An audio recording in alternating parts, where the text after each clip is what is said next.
Griot.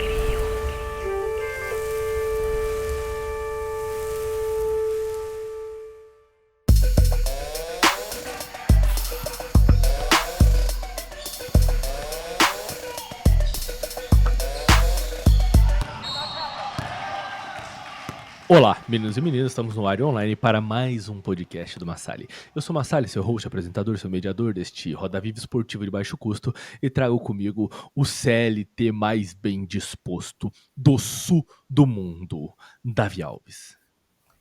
Hello, rapaziada, como estamos hoje? É isso, mais um dia, vamos pra cima. Direto sendo, eu acho que temos uma final definida, né? Se New York Knicks ou Minnesota Timberwolves virarem a série dos Timberwolves contra o Oklahoma City Thunder, pode acabar, enquanto a gente grava esse programa, né? Porque o jogo 5 está acontecendo neste exato momento. Sim. Mas se Timberwolves ou New York Knicks virar essa série, aí pode cravar como os melhores playoffs da história da NBA. Pode cravar. Eu falo, é a cara desses playoffs algo assim acontecer. Você imagina o Cara, quanto seria absurdo uma merda dessa, velho? não, imagina ser Knicks e Wolves vão pras finais. Toma essa. Não, se tem uma final entre New York Knicks e... Pelo amor de Deus, o mundo acaba. Moleque, o Adam Silver, ele atenta contra a própria vida em frente à sede da NBA nos Estados Unidos. Eu tenho certeza. Mano, se isso acontecer, o Timberwolves Brasil sai do esgoto novamente e aparece. Das sombras do cancelamento, né? Tenho certeza. Eu fico muito feliz que eu não tenho um perfil no Twitter e principalmente que o meu perfil principal não é o Twitter. Eu também, cara. Porque eu teria sido cancelado tantas vezes. Se o que a gente fala aqui fosse postado em texto no Twitter, a gente não tinha mais audiência. A gente tinha sido cancelado há muito tempo. Cara, e eu já sofri um pouco disso, porque quando eu tinha podcast com a galera do Endzone Brasil, mano, eu falei uma vez que o Justin Jefferson do Minnesota Vikings era melhor que o Davante Adams do Green Bay Packers. E o Green Bay Packers tem a maior torcida no Brasil. E, cara, o post viralizou, veio o jornalista da Globo falar comigo, e só foi o corte, igual a gente posta assim, só que foi no Twitter. Mano, foi um horror. Um horror. Eu tenho duas coisas pra falar. Green Bay Packers que no Brasil tem que ser chamado de Goiás Packers. Eu não respeito qualquer pessoa que não chame o Green Bay Packers de Goiás Packers. E a outra coisa é, para de mexer no seu microfone. Eu não estou mexendo no meu microfone, ele tá parado. Então para de passar a mão na mesa, porra. Alguma coisa está clicando nesse microfone. Pô, é porque eu acho que eu tô coçando a cabeça, mano. Mexendo no cabelo. E isso tá fazendo barulho no microfone. Que isso? Pera aí, ó. Pera aí, tá parado, ó. É isso? Não, sai do fake, Rapunzel. Para. Tá maluco? Tá. Pô, Que isso, tá mano? parado o microfone, pô. Pô, então é uma excelente falha no contato. Esse programa vai ser realmente incrível. Mas já estamos aqui há 3 minutos e meio, não falamos nada ainda. A situação é a seguinte. Cara, como que a gente consegue... Se você não fala, a gente ia continuar. Como que a gente consegue manter um podcast acontecendo com esse tipo de concentração, Não, tá ligado? as pessoas pedindo pra isso voltar. Mano, na moral, eu vou dar a você 30 segundos pra você desconectar e conectar o seu computador de novo. Porque é inaceitável que sua voz continue falhando e que esse negócio continue clicando. Tá bom, peraí. Começando agora, 30 segundos. Enquanto isso, eu vou para um monólogo sensual, onde eu digo que Davi está tirando o USB do microfone. E ele pega o USB e sopra a entrada USB. Ele tira o USB do computador agora e faz o mesmo procedimento. E ele recoloca o cabo USB no computador. E ele coloca esse USB-C com carinho no seu microfone. O posiciona gentilmente sobre a mesa. Meu Deus. Cara, eu excitei aqui da hora, tá? Olha, a tua voz ficou até mais bonita, mano, E aí, na moral. como é que tá agora? É uma porcaria. Agora você para de balançar igual o Stevie Wonder na frente desse microfone pra tua voz ficar no mesmo volume sempre. Tá bom. Pronto. Ó, o bagulho é o seguinte. Vamos ser sério aqui, porra. Isso aqui é seriedade. Tá pensando o quê? Pensa que é brincadeira?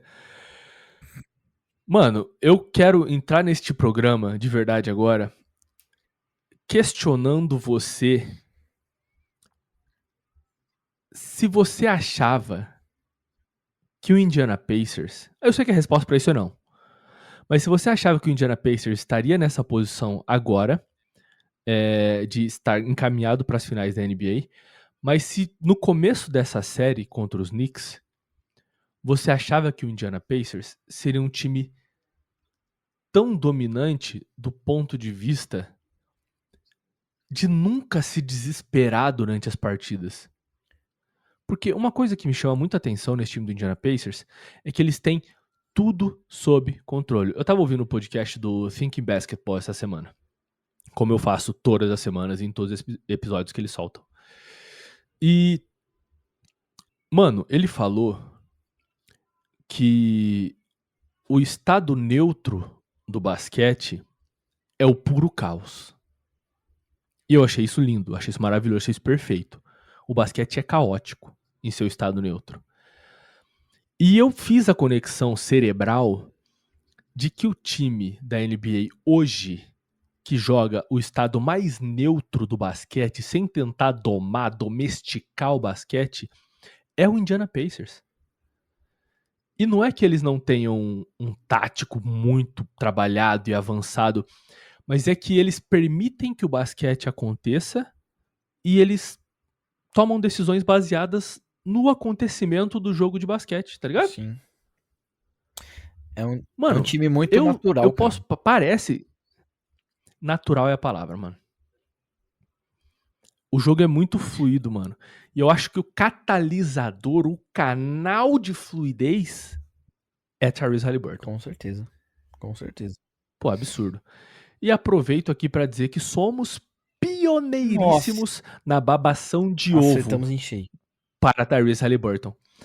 Antes de muita gente pensar em ter pensamentos fálicos com Tyrese Haliburton, a gente já tava babando esse ovo, ó. Há muito Quando tempo. esse ovo ainda Há tinha muito pelo, tempo. rapaz. Que horror, mano. Ai, Jesus. Hoje, raspadinho, tá todo Esse mundo programa... querendo. Não, filho, a gente tava nas Ai, vacas magras.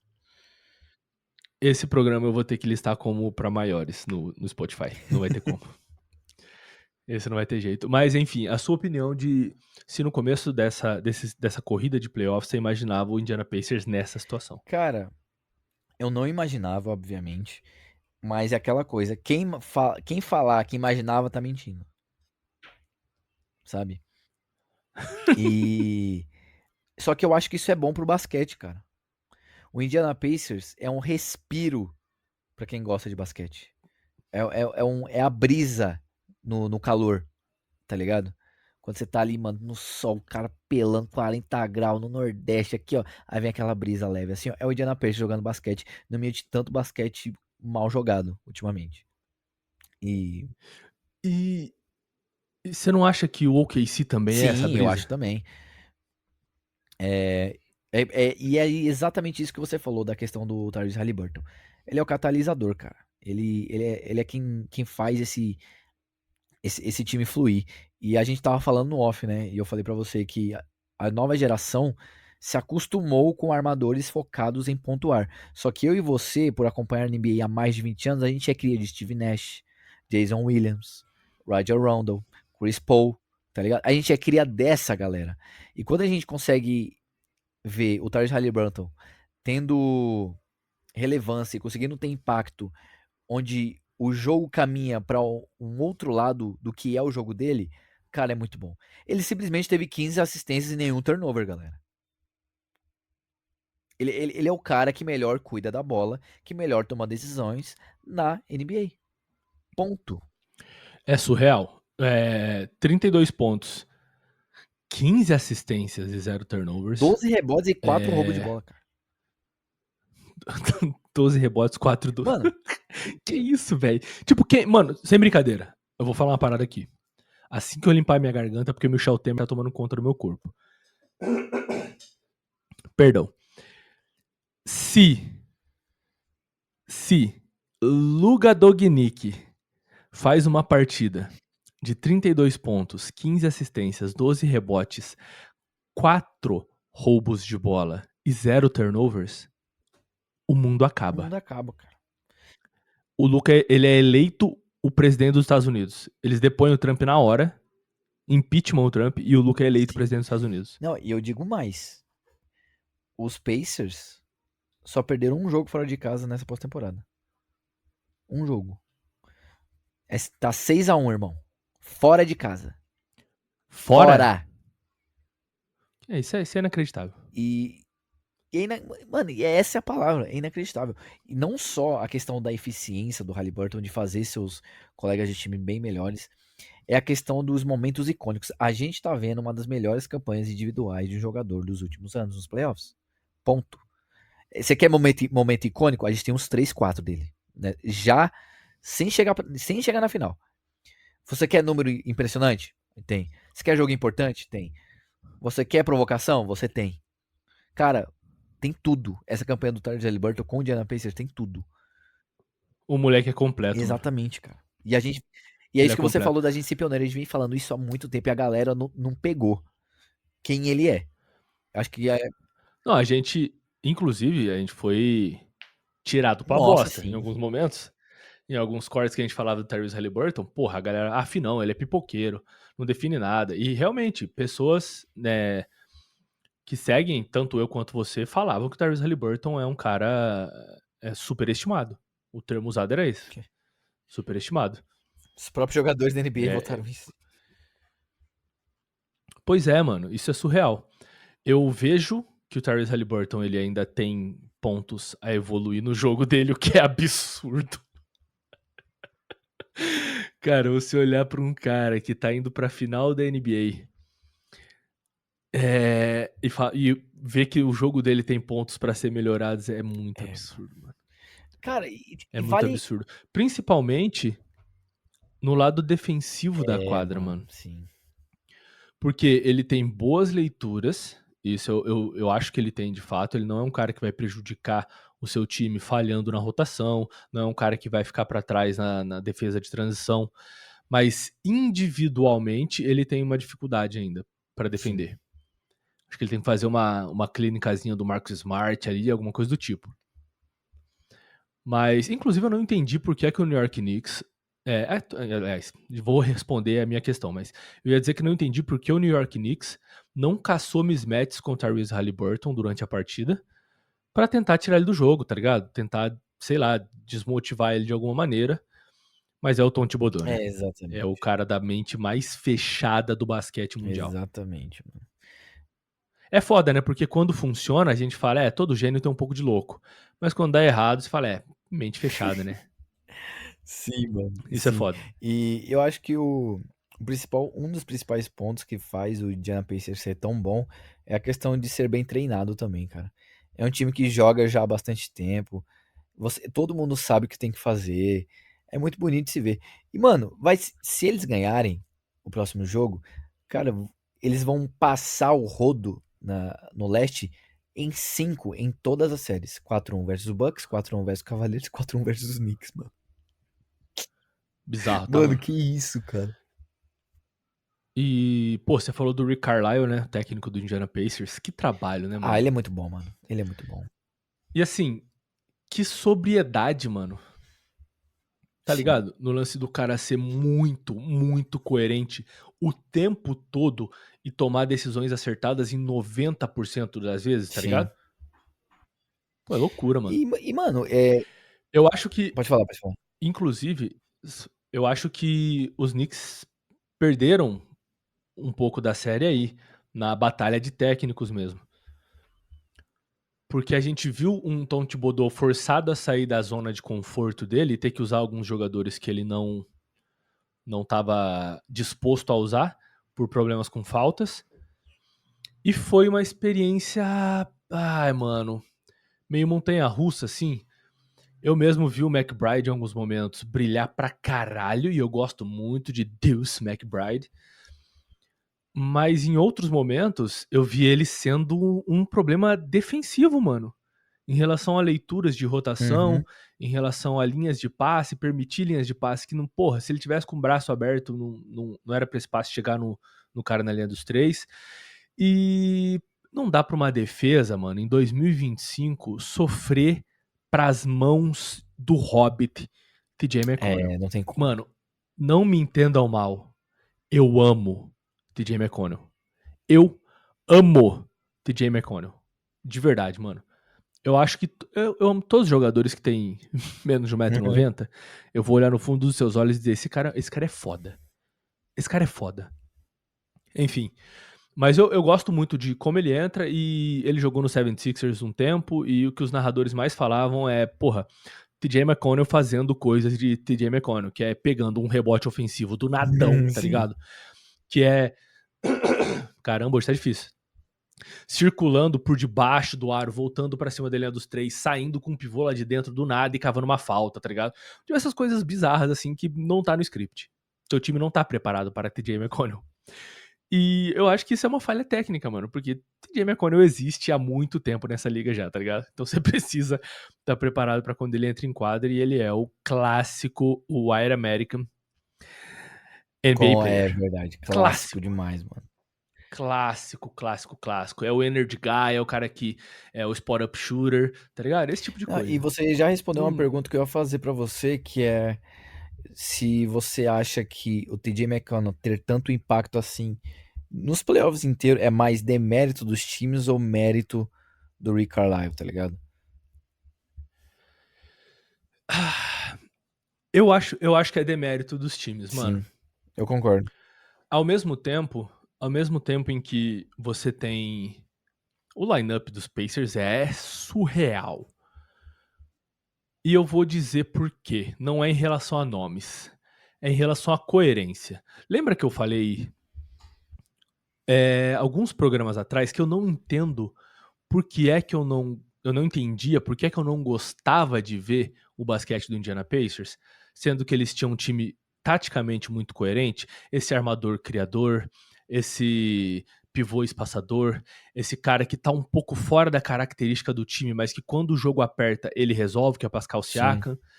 Tipo, ele é um time muito coerente taticamente em relação ao basquete como ele é hoje, tá sim. ligado? Você precisa de um pivô espaçador, e o Miles Turner evoluiu pra isso. E que jogador é o Miles Turner? Vamos chegar lá. E esse time é muito coerente. E eu ficava tentando pensar por que é que eu não gostava de ver esse time jogar. E o que eu entendi assistindo esses playoffs é que eu entendo muito pouco de táticas ofensivas de transição. E pra mim tava tudo muito bagunçado, tá Uhum. ligado? E estudando mais e vendo como esse time funciona de fato, e ouvindo outras pessoas falando sobre isso, né? Porque, pô, sem consumir referências táticas e técnicas, a gente não aprende porra nenhuma. Eu falei, eu entendi, eu era um Sim, ignorante. Eu não estava preparado para a qualidade de transição que esse time impõe, com o Tyrese Haliburton criando, com o Pascal Siakam pontuando na transição, com o Andrew Nembhard chegando na linha dos três, e depois do Siakam passar puxando a marcação, ele arremessar livre, porque o Siakam puxou toda a marcação e o Tyrese Haliburton conseguiu servir o Nembhard. Esse tipo de coisa, tá ligado? E justamente por esse time ser um time caótico, né? Um time que joga o basquete no seu estado mais neutro possível e que aceita e enquadra as opções que o basquete oferece. E eu vi que era só era um caso desconhecido pra mim. Onde eu quero chegar com isso? O TJ McConnell, ele existe numa condição muito boa de se existir pra causar impacto. Isso é fato. Porque ele entra em quadra, mas ainda tem o Andrew Nembhard que você precisa marcar, tá ligado? Ainda tem sei lá, talvez o Miles Turner ainda esteja em quadra e ele também espace pra linha dos três. Então você não pode se dar ao luxo de focar no TJ McConnell, porque tem jogadores mais importantes em quadra. Eu acho que é aí que ele brilha, tá ligado? sim, concordo. Mas ao mesmo tempo, você não pode ser um time que permite que o TJ McConnell pegue um rebote ofensivo e que mate duas bolas dos três em 2 ataques seguidos, por exemplo, tá ligado? Não dá. Nenhum time que, vamos falar assim, nenhum time que tem aspirações de campeonato pode se dar o luxo de falhar dessa forma em jogos onde os detalhes importam tanto. Pô, você tem um cara de 32 anos com 1,85m impactando no seu time como adversário, aí você tá de brincadeira, né?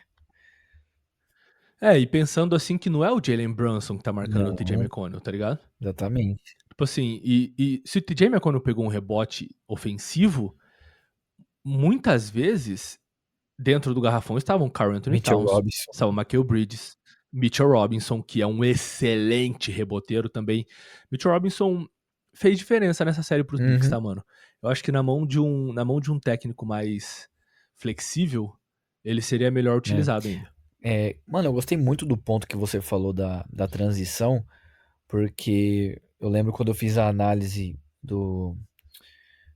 da série entre Pacers e Bucks, eu falei exatamente sobre a transição dos Pacers. Falei, cara, os Bucks não conseguem defender a transição dos Pacers. E o foco tem que ser esse. Se os Pacers forem vencer essa série, vai ser por transição, porque o Bucks é o time velho que não tem velocidade pra bater de frente com esse time dos Pacers, que é um dos melhores times de transição dos últimos 2, 3 anos. E sendo sincero com você, eu acho que o único jogador que eu escolheria ser melhor em transição na NBA hoje do que o Haliburton é o Giannis, porque ninguém consegue parar. Mas eu não Uhum. consigo ver outro jogador que eu escolheria em questão de tomada de decisão, do que vai fazer com a bola, ser melhor do que o Tyrese Haliburton a não ser o Giannis. Eu só vejo ele. Qualquer outro eu falo, mano, eu fico com o Haliburton, desculpa. Em transição, eu acho muito difícil. É da hora você fazer essa comparação, porque os dois enxergam a transição de uma forma muito Nossa, diferente, né, mano? completamente. Tipo assim, a transição pro Yannis é uma chance de destruir qualquer corpo que esteja na frente dele e enterrar a Sim. bola. A transição pro Tyrese Haliburton é um túnel onde ele enxerga tudo em slow motion, Cara, é tá ligado? bizarro, é bizarro. Cara, a tomada de decisão dele é muito boa. Quando a gente fala tomada de decisão, pra quem tá escutando, é tipo assim, você conseguir entender os movimentos que estão acontecendo em quadra e qual movimento vai te gerar a melhor possibilidade de Sim, cesta. cara. E o Tyrese Haliburton faz isso de uma forma A taxa excepcional. de acerto dele é loucura. Excepcional. É uma loucura, mano. E transição, pra muitos armadores, é sinônimo de turnover. Pra muitos armadores é sinônimo de turnover, porque o cara tenta dar um passe muito longo que não consegue, tenta imitar o Jokic, passar por cima e, pô, tá ligado? Não vai conseguir porque não é um quarterback. Tenta imitar o LeBron e dar um passe que é um torpedo na mão do pivô lá na frente e não vai conseguir também porque não tem a força. Esse tipo de coisa. Mas o Tyrese Haliburton, ele não erra, mano. Não erra. Tipo assim, às vezes você pode pensar, segurou demais a bola. Mas chegou num ponto onde se o Tyrese Haliburton segurou demais a bola, eu falo, bom, ele viu alguma coisa que impediu ele de criar a Sim, jogada. Não dá mais pra desconfiar da tomada de decisão do Tyrese sim. Haliburton. Não depois desses Ele tem playoffs, tá 24 anos, ligado? só vale lembrar, tá? 25. 25? Putz, errei por um. 25. É que ele nasceu em 29 de fevereiro de 2000. Ah, Você pode não ter visto o aniversário dele no calendário por alguns anos aí, mas... 25. E eu tô ansioso, mano, pra ver uma final entre OKC e Pacers, porque vai dar pra suar assistindo. Só assistindo. nossa, sim, mano. Na moral, a correria que vai ser imposta nesses jogos mano, é absurdo. Porque Cara, eu tô rindo já de imaginar. Porque a quantidade de pontos a partir de turnovers que os dois times gostam de fazer no adversário o Indiana Pacers, aliás, o Oklahoma City Thunder chegou a ter 35 pontos vindos de turnovers nesses Meu playoffs em uma Deus do partida. céu, cara. Moleque, 35 é loucura, Foi mano. contra o Denver isso, né? Não é possível. O Denver Nuggets, isso mesmo. Mano, 35... Mano, que é isso? 35 pontos vindo de turnovers, velho. Pô, não é normal, mano. Um exemplo é que no último jogo dos Pacers contra os Knicks, que foi um jogo onde os Knicks tiveram 17 turnovers. Tem que perder mesmo. Mas... Os Pacers fizeram 20 pontos de turnovers. E é muito. Sim. Agora você imagina 35. Mano, é muito ameaçador isso, cara. É tipo assim, é como se fosse um... Eles estivessem olhando pro outro time e falassem, cara, é melhor vocês não errarem. Não só falando é melhor vocês não errarem, como falando, não bate muito a bola não, Julius Randle. Ah, não me fala desse cara não. Porque senão...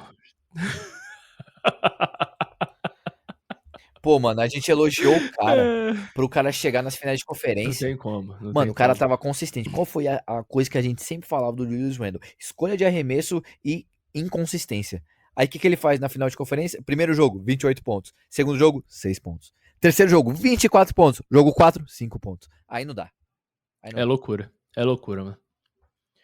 E eu acho assim, mano, que em alguns momentos ele entendeu que ele não podia ir pro post, tá ligado? Ele entendeu que ele não podia jogar no X1 porque ele ia ser dobrado e a cobertura do KC é muito forte. Ele entendeu isso. Só que ele esquecia no jogo seguinte. Exatamente, cara.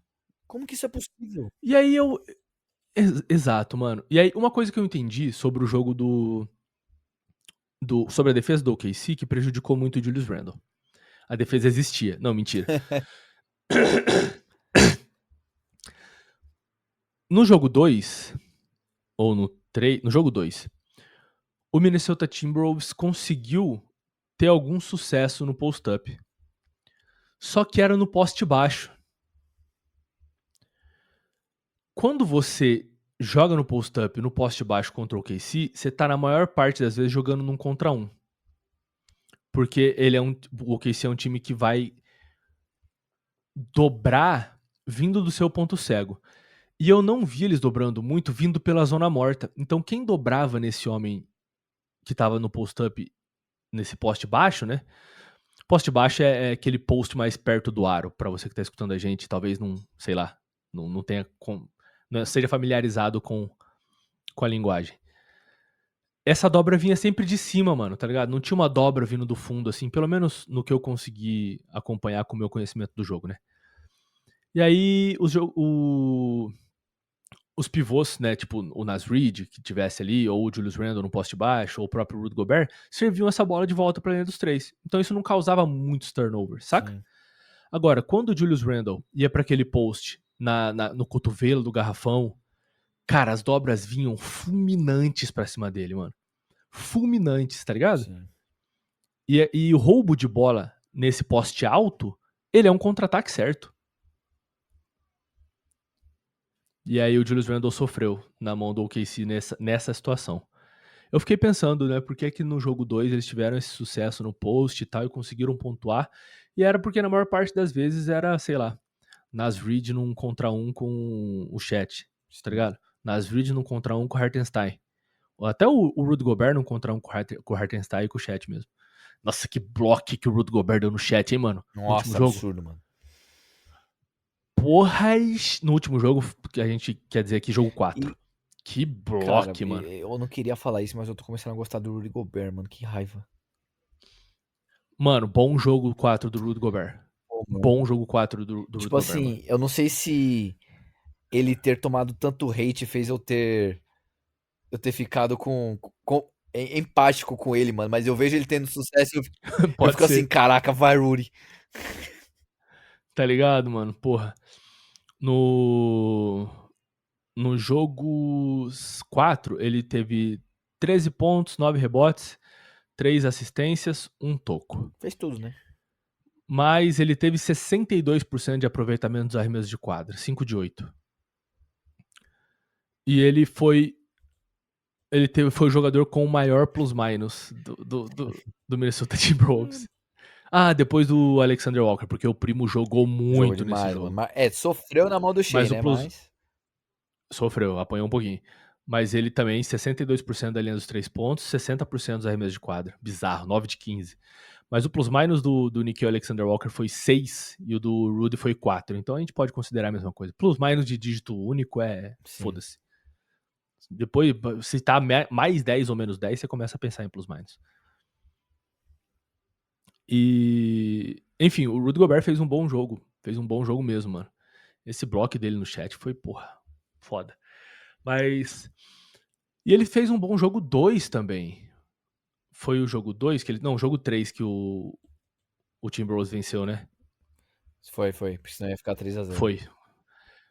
Ele fez um bom jogo 3, mano. E aí em coisas que não apareceram na súmula, né? Fechando espaços, tal. A cobertura dele não tava tão no drop assim. O Shai deu uma leve penada, assim, contra ele. Preferiu não decidir algumas bolas contra ele, Sim. tá ligado? Eu achei da hora. Eu gosto do Rudy Gobert, né, mano? Enfim, ele tem falhas que um pivô moderno não deveria ter, mas ele não é um pivô moderno, né, mano? Tá na NBA faz 1 bilhão de anos já. Mas enfim, a gente vai tocar no assunto Timberwolves e o que esperar deles pra próxima temporada? Ah, cara, eu acho válido porque, pô, eles chegaram na final de conferência no ano passado e nesse ano também, então, tipo, 2 anos seguidos, igual os Pacers, mas estão em contextos diferentes. Eu acho que, se confirmando a eliminação deles, eles entenderam que eles atingiram o teto com esse elenco.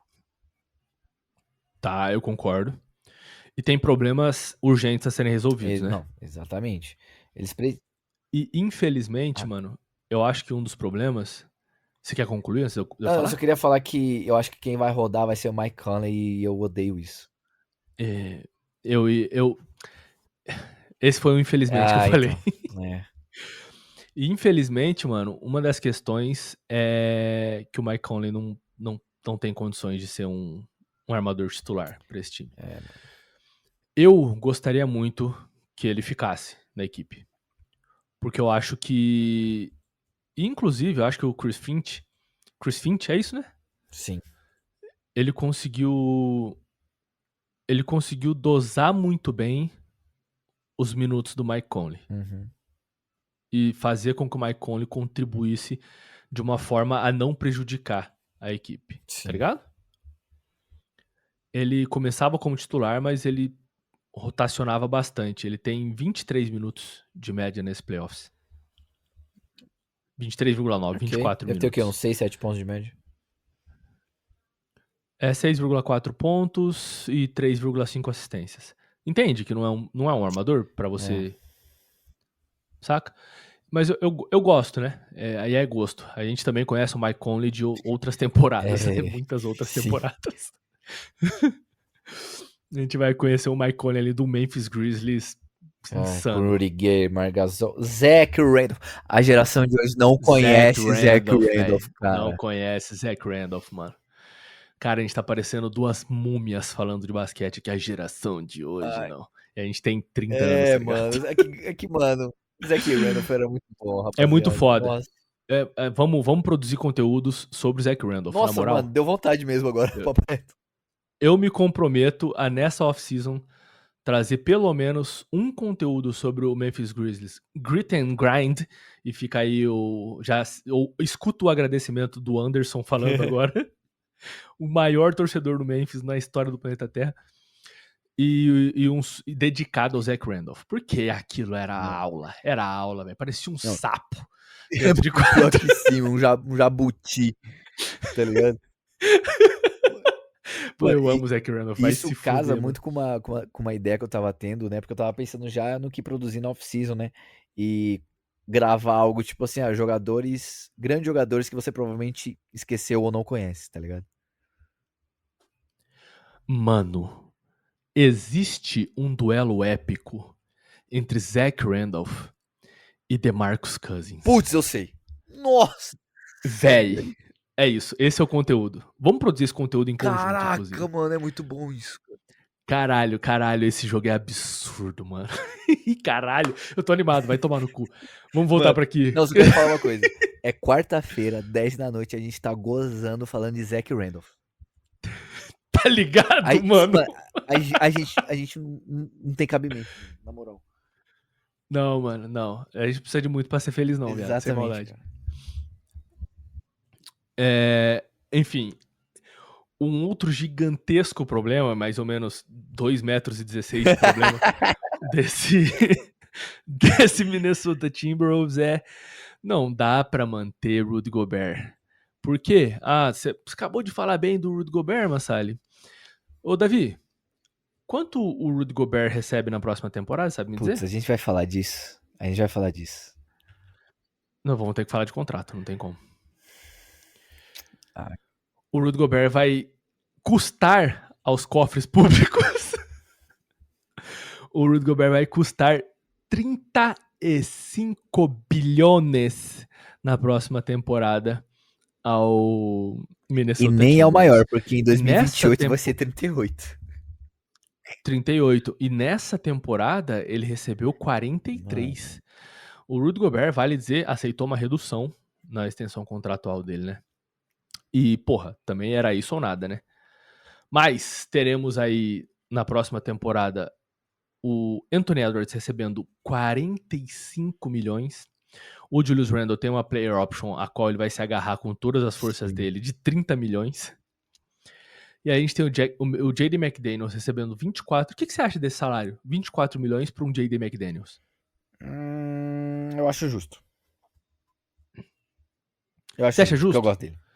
Eu acho que ele tem impacto nos dois lados da quadra.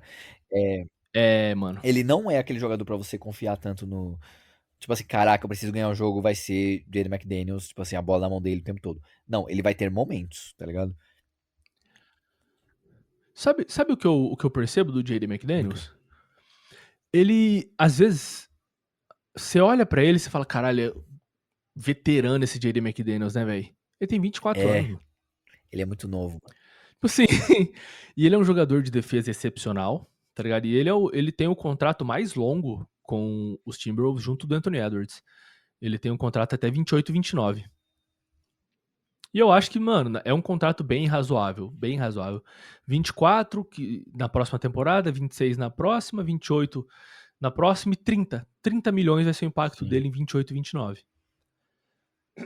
Enquanto isso, a gente tem aqui o melhor contrato da NBA na mão de quem? Naz Reid. Mano, você sabe quanto o Naz Reid recebe nessa temporada? Se fosse pra você dar um valor ao impacto de Naz Reid no Minnesota Timberwolves, quanto você pagaria? Pô, ele tem 25, 26 anos. 25 anos. 25 anos, melhor sexto homem da NBA, discutivelmente. Cara... Não é nada fantástico, né? Sim. Mas ele tem um impacto no Minnesota Timberwolves. Ficaria na casa de uns 17, talvez. 13 milhões. Mano, é muito barato. 13 milhões no Naz Reid é muito barato. Na próxima temporada ele tem uma player option de 15 milhões. E eu acho que ele consegue mais em outra franquia. Putz, ele vai, mano. Eu ia falar Então, uma coisa que é tipo assim, a gente fala isso todo episódio. Pô, coloca o Trae Young nesse time. Mas... Não, aí é putaria. Vira safadeza purinha. Safadeza purinha, velho. Mais Mas 18. porque, tipo assim, O jogo os fica caras mais 18. Mano, você imagina ter o Trae Young. Não, mas Desculpa é te cortar, mas exatamente você isso. imagina ter o Trae Young, psicopata da bola, gelado, provocando até a mãe dos caras, do lado do Anthony Edwards. Que isso, mano? Tá ligado? Pelo amor de É Deus, porque você velho. falou do Naz Reid, mano, eu tava pensando, poxa, eles precisam fazer mexidas pro ano que vem. Aí você falou do Naz Reid em outro time, eu falei, cara, o preço dele, ele obviamente valorizou, e eu não acho que ele fica. Eu não acho que ele vai abraçar esses 15 milhões de player option, não, velho. Pô, se não tiver um 76ers pra dar 20 milhões no cu do Naz Reid, eu sou maluco. Exatamente, eu sou cara. maluco. Um Toronto Raptors ali do Tá nada ligado? aparecendo, tá ligado? Donadão. Mano. Tipo, porra, não, aí não dá. E eu posso falar uma parada? Ó, com esse enrijecimento, todo programa tem que ter uma gaguejada, né, mano? Com esse enrijecimento da folha salarial, né, do salary cap, vamos falar assim, Esse salário do Nas Reed não entra numa exceção de nível médio, não, mano? Numa middle level exception? Peraí, pô. Ah, foi Ai, mal, mano. Pô, eu gaguejo, cara, não, normal. o que eu ri foi, porra, você indignado. Nossa, mano, faz 2 semanas que eu tô gaguejando Mano, muito, repete a mano. pergunta, por favor. Com esse... Você acha que o Nas Reed se encaixa, né? Porque, assim, existe uma flexibilização pra contratação de jogadores de salário... Exceções de nível médio. Middle level... É que eu tô traduzindo, tradução simultânea não é a minha. Tá ligado? O que eu quero dizer é muito fácil contratar o Nas Reed por esse valor, tá ligado? O cara rindo da minha cara, que desgraçado, velho. Pô, mas não tô conseguindo, desculpa.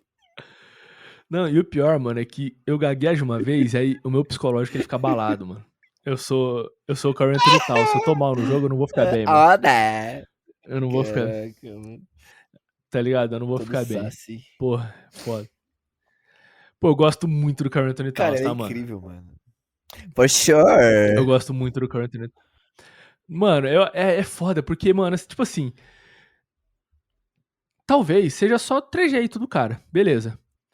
Eu fico mal pensando que, às vezes, o cara é bi ou é gay e não existe a possibilidade de se assumir Mano, nessa se ele se NBA, assumir, mano. a carreira dele acaba. Mano, não existe. Tá, isso não é triste pra Isso é caralho, horrível, mano. cara. Tá Isso ligado? aconteceu com o maluco da NFL, mano. Ele foi o primeiro jogador na história do futebol americano a se assumir gay. Mano, eles simplesmente cortaram o contrato dele. Que isso, mano. Papo reto, papo reto.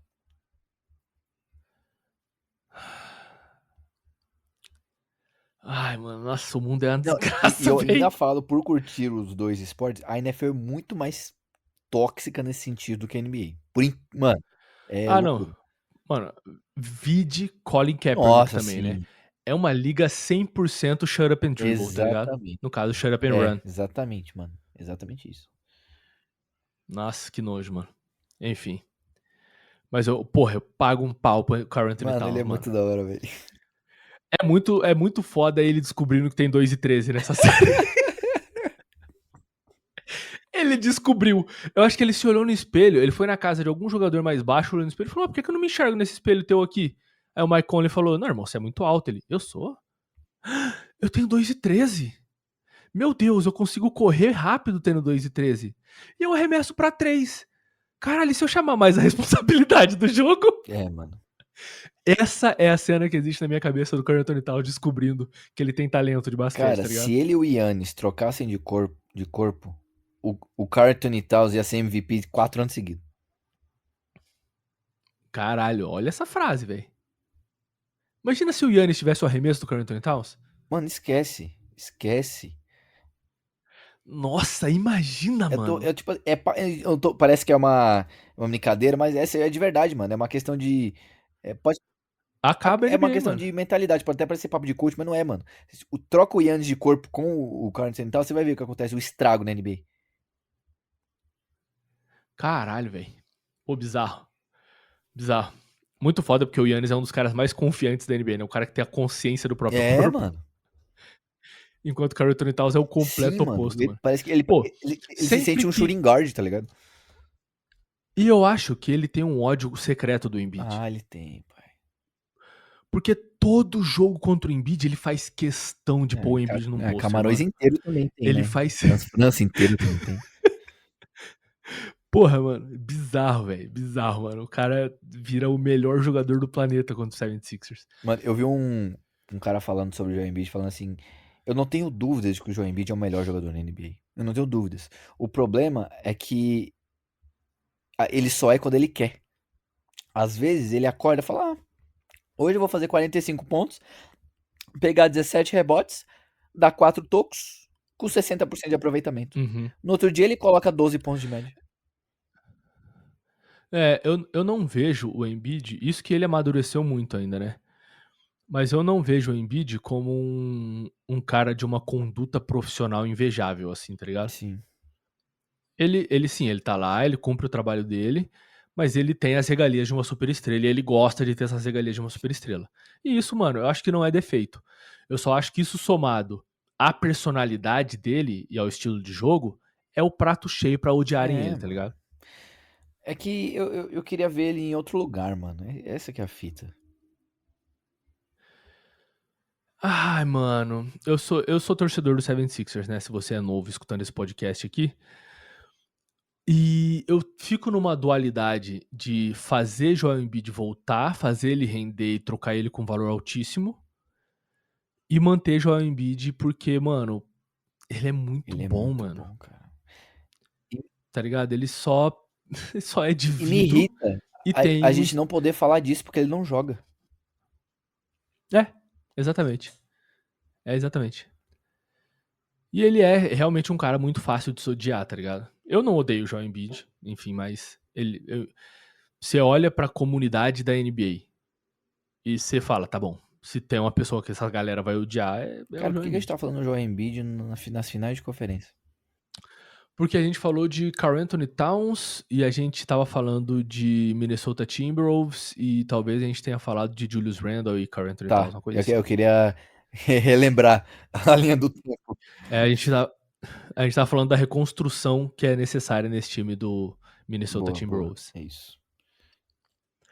Porque, mano, é muito pesado pra folha 35 milhões no Rudy Gobert, 30 milhões no Julius Randle e 10 no Mike Conley, beleza. Eu acho que o Mike Conley, mano, você fecha com ele pelo mínimo pra veteranos, que é 3 alguma coisa, tá ligado? Mano, se você pega 35 de Rudy Gobert e 30 de Julius Randle, você paga o Trae Young e sobra. É, mano. É. Só que aí você tem que cercar esses caras de bons jogadores de nível mediano. Bons Mantenho nas jogadores de nível Reed, tá mediano. ligado?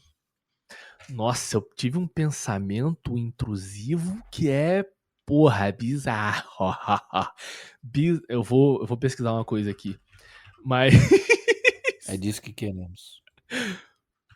pô, bizarro que eu pensei aqui. Porque eu pensei, mano, de repente os caras podem querer migrar de vez de uma situação para outra completamente oposta e ter um time extremamente móvel, um time que funciona muito bem na transição. Não sei se é possível, mas a gente tem o Miami Heat aí pensando em mudar. É muito difícil. Eu quero que você faça o exercício simplesmente ilustrativo de imaginar. Sonhar o sonho impossível, mas ilustrativo, tá? Imagine um time que tem um jogador com as características de Anthony Edwards, que tem aí o seu Naz Reid, que tem um Jaden McDaniels, e aí você adiciona um Trae Young, beleza? São 4 jogadores, né? Ok. Tamo falando. E aí nesse mix, nesse bololô hahaha, você precisa de um pivô. Só que você já aprendeu a lição que você não vai colocar um cara que não consegue marcar fora da linha dos Você vai 3, falar tá Bam ligado? Adebayo. E aí você adiciona Bam Adebayo. Tum, tum, tum, tá ligado? Caraca. É só apenas, e só existe no mundo das ideias, tá? Não existe no mundo físico e concreto. Coitado, o GM que conseguir fazer isso, ele tem uma estátua feita na frente da sede da NBA. Não é nem Caraca. Mas é financeiramente impossível e o mercado de interesse também de um jogador sair de Miami pra Minnesota Não, pelo loucura. amor de Deus. A gente tem que levar isso em conta demais. Mas faça. Imagine, montamos aqui um time pra um rachão. Você tem nesse time Trae Young, Jaden McDaniels, beleza? Naz Reid, opa, Anthony Edwards, caralho! E Bam Adebayo. Mano, Ataque em cima desse time. Mano, você vai ter que puxar o tempo todo o filho da puta do Trae Young pro X1.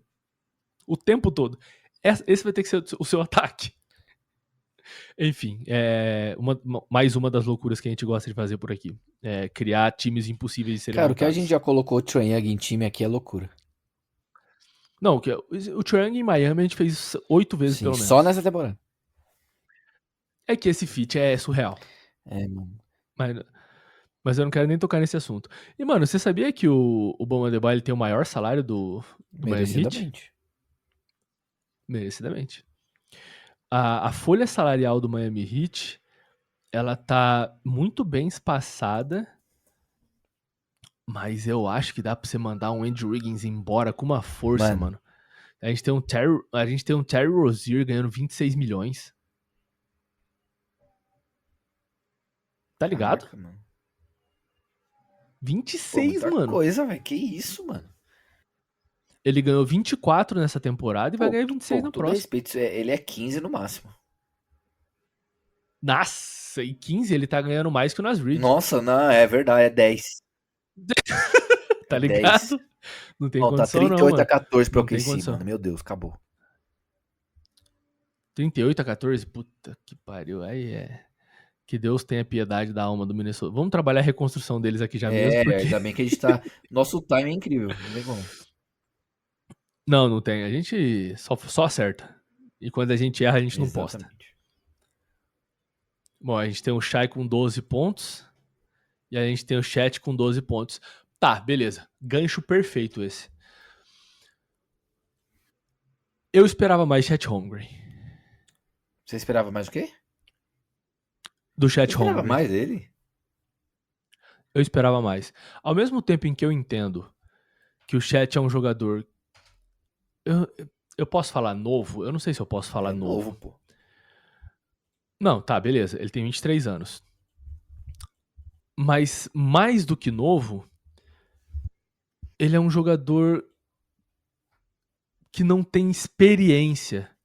Porque ele ficou o primeiro ano inteiro fora, tá ligado? Esse é, mano, o segundo ano do Chat Holmgren. Puta que pariu. Esse é o segundo ano que o Chat Holmgren disputa jogos de fato na NBA e ele disputou 32 Nossa. só.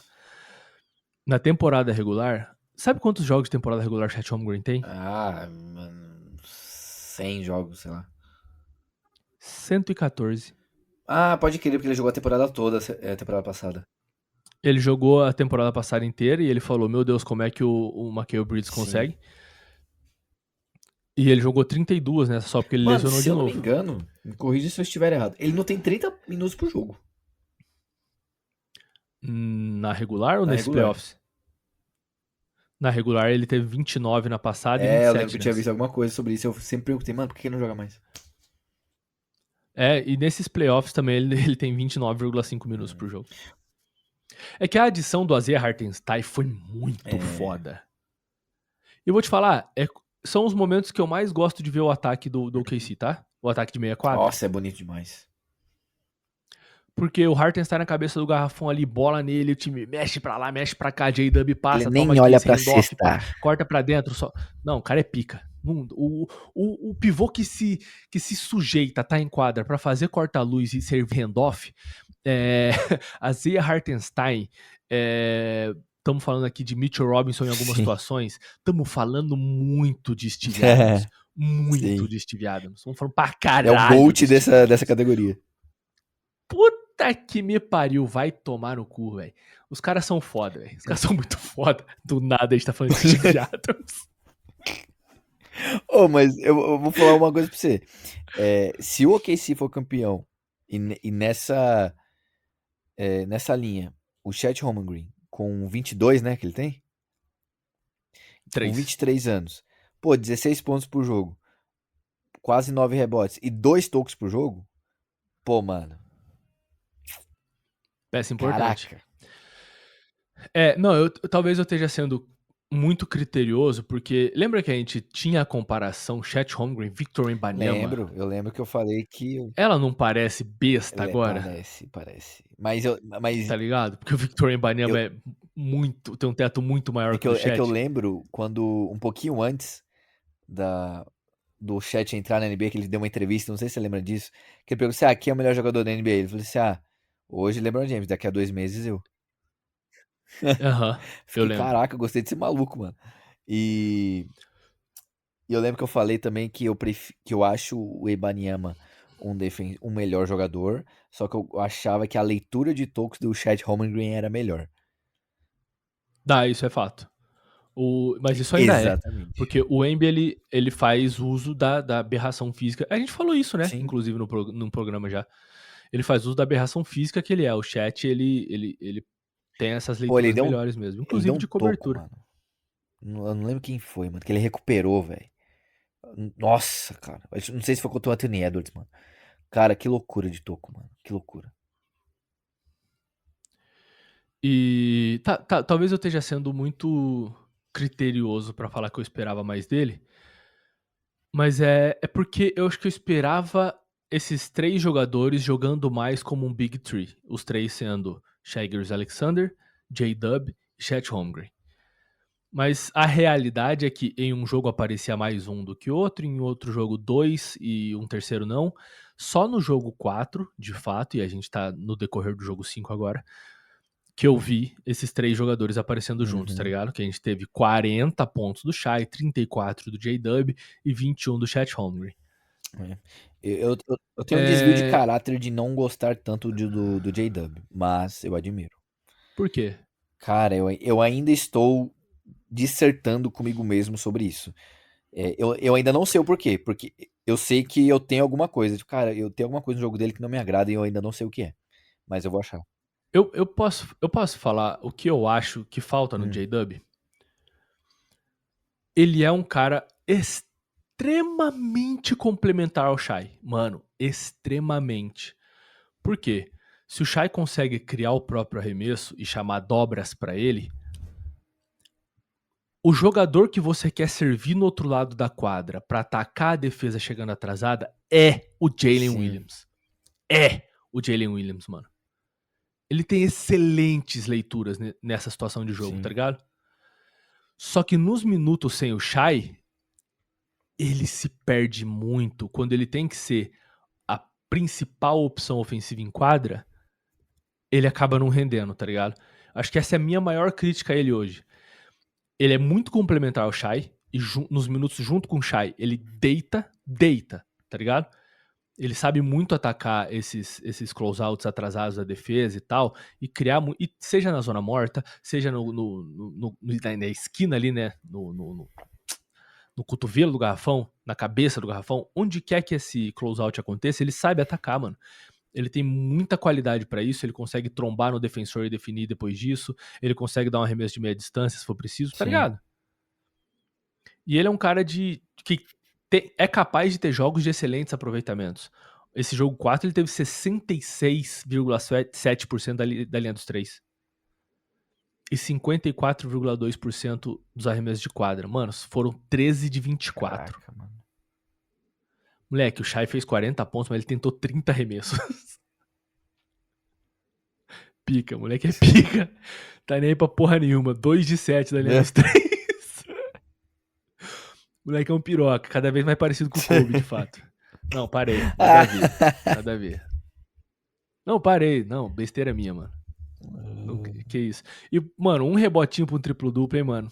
Pior, cara. O cara podia ter um triplo-duplo de 40 pontos na final de conferência, porra. Tomar no cu.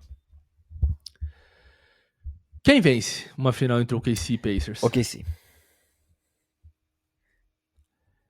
Quer discorrer? Uma defesa melhor, mais completa. Um time mais versátil no ataque. Eu acho que o Indiana Pacers ele é muito bom em transição. E quando sai um pouco disso, eles têm um pouco de dificuldade, mesmo conseguindo sair, porque é um time muito inteligente. Mas eu acho que quando eles não conseguem atacar em transição, uma coisa que eu acho que eles não vão conseguir fazer com tanta eficiência contra o OKC, eu acho que eles vão se perder um pouco. Já o OKC, eu vejo um encaixe completamente perfeito para eles. Eu acho que o OKC tem mais equilíbrio entre defesa e ataque. Sim. Equilíbrio não é a palavra. Porque a defesa do OKC tá num nível muito alto e o ataque deles é um bom ataque, Sim. tá ligado? Mas eu acho que a defesa do OKC é um pilar muito forte para que eles consigam atacar. O problema que eu vejo é a gente não vê os Pacers, com exceção do Pascal Siakam, ficarem muito tempo com a bola na mão. Isso vai dificultar as dobras e vai, né, dificultar essa geração de turnovers do OKC para cima dos Pacers e vai diminuir essa pontuação de pontos a partir de turnovers. Quero ver como é que o OKC vai lidar com isso. Mas num ataque de meia quadra, eu acho que o ataque dos Pacers vai sofrer, só que o ataque do OKC também não é um ataque excelente, tá Sim. ligado? Eu acho que vai ser uma série equilibrada. E eu, hoje, ainda acho que o Shai, ofensivamente, individualmente, como um pontuador, ele vai ter muito peso nessa série, Uhum. tá Sim. ligado? Eu acho que dá o OKC em 6 jogos, se não em 7. E Se for pra um jogo 7, você acha que aí mano, é equilíbrio. Aí já não tem o que fazer. 50-50? 50-50, mano. Mano, eu vou deixar no ar essa pergunta. E esse corte vai com certeza acontecer. Mas precisamos encerrar por aqui. Eu acho que esse foi, porque 1 hora de programa já. Não tem a menor condição da galera continuar a gente ouvindo. Da galera continuar ouvindo a gente falando por mais 15 minutos aqui, que a gente faria Sim. facilmente. Eu acho que esse foi o podcast do Massali de hoje. Eu sou Massali, seu host, apresentador e mediador desse choque de cultura esportiva de baixo custo. Desculpa pelo final abrupto, mas é o que tem pra hoje. É isso, galera. Sem cuspe mesmo. Tamo junto. Sem cuspe, tamo junto. Só pra adicionar o mais 18 que esse programa virou.